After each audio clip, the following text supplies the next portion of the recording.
Good afternoon, everyone. This is Sir Lawrence.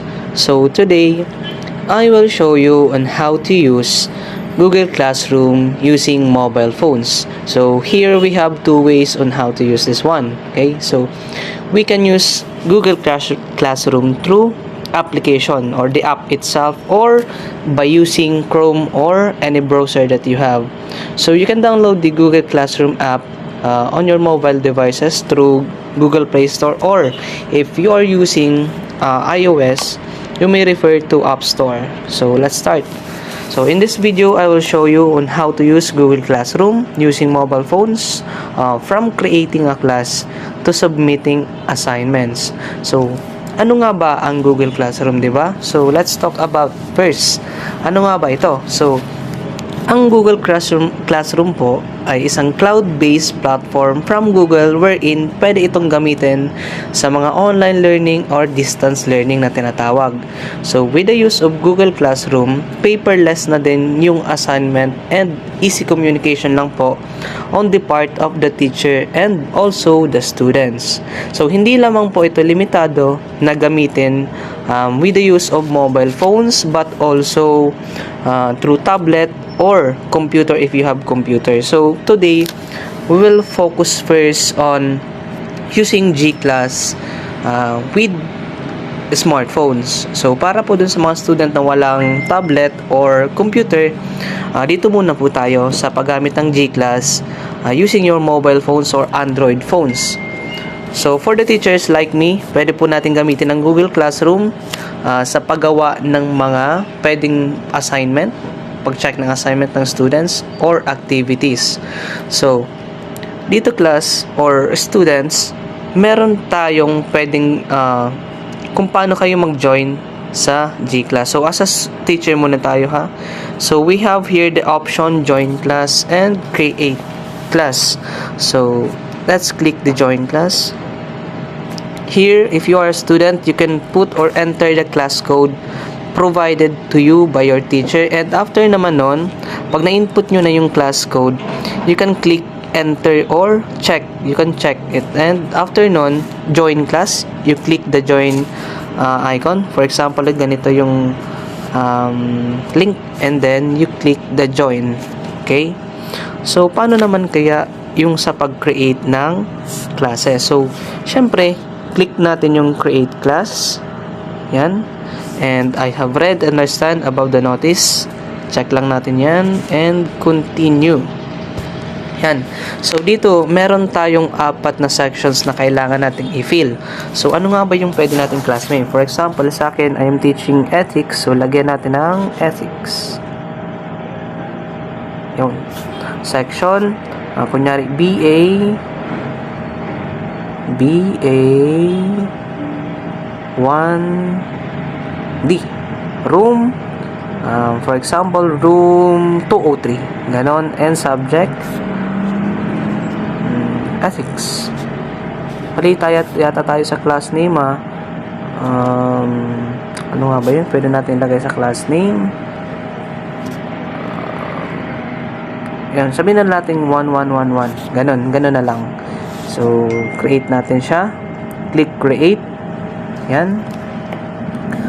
Hintayin natin. And then, dito, meron tayong iba't ibang icons na pwedeng makita. So, we have here new announcement, repost, and stream, classwork, plus people. So, isa-isahin natin siyang i-discuss. So, dito, for example, click natin yung classwork. So, dito, pwede tayong mag-add ng classwork by clicking this plus button. So, we have the following here: the assignment, quiz, question, and material. So, for example, mag-upload ako ng material. So, click ko lang yung materials. Description. Lagyan lang natin ng 111. It depends on you on how to use or kung ano yung gusto mong material na i-post. So, for example, 111 or topic 1 na lang. Ganito. Topic 1. And then, attach tayo ng file. So, dito sa file, pwede kayong mag-add from your Google Drive or pwede naman mag-upload ng file galing mismo doon sa file manager ng inyong mobile devices. For example, ganito. So, pili lang tayo dito ng isa. Hanap tayo ng files.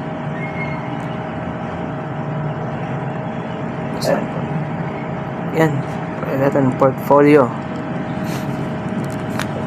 Yan. After that, click natin naman yung post. Add topic. Add tayo. Material required. Lesson 1 ethics. Yan. Post natin siya.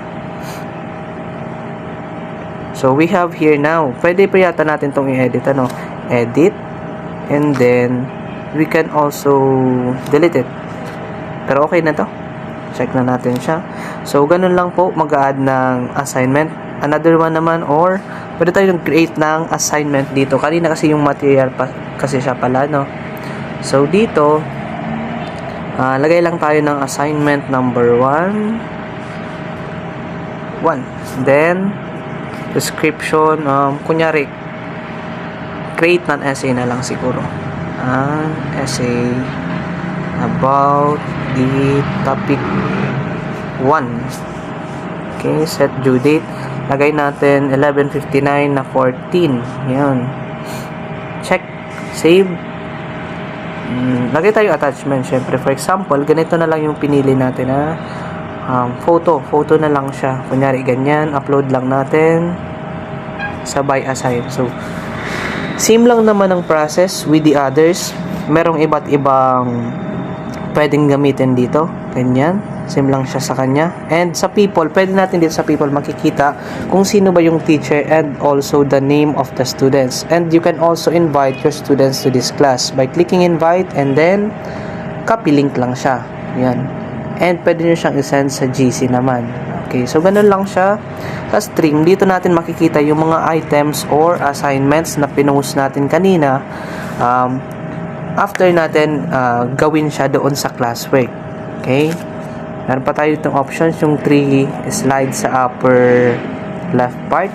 So dito, pwede natin siya makita yung ibang shortcuts. For example, the offline files, to-do list, and so on. So, ganun lang po ang paggamit ng G-Class as a teacher. So, balik tayo doon sa natin, sa una. Classes. Ayan.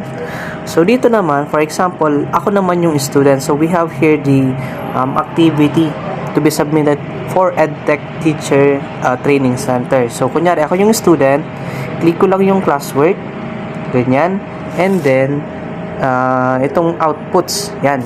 For example, ganito yung output namin na nakalagay doon sa file ng teacher ninyo. So, lalagay lang ako, click ko lang yung add work.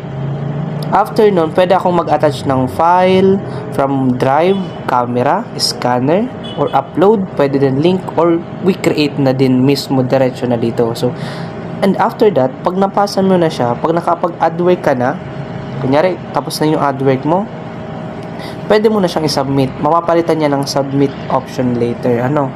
So, next, ano pa ba? So, after that, for example, gagawin naman natin yung paggamit naman ng Google Classroom using the Chrome or browser. So, home lang natin yung phone natin. Punta tayo ng browser. Add tayo ng tawag dito, tab. Lagay natin sa tab classroom.google.com. So, nakalagay na pala dyan. Click lang siya. If ever na hindi kaya mag-download ng phone ninyo ng Google Classroom. So, we have here already some classes. So, kami dati, nandito pa rin yung mga classes ko dati. So, ganyan lang din. So, if gusto mo mag-join ng class, click lang itong add icon. And then, yan, class code. And, pagkalagay ng class code, sabay click ng join, you're good to go na. Yan. Click lang ng join, Tapos, okay na siya. So, ganun lang po ang paggamit ng Google Classroom. So, summarize natin, So, dito, madali lang siya actually. So, you can use this Google Classroom, in your mobile devices, tablet, cell phones, or computer. Pwede siyang gamitin through the app directly dito, or through the browser if wala kayong application niya na direkta sa inyong cellphone. So, yun lamang po and thank you.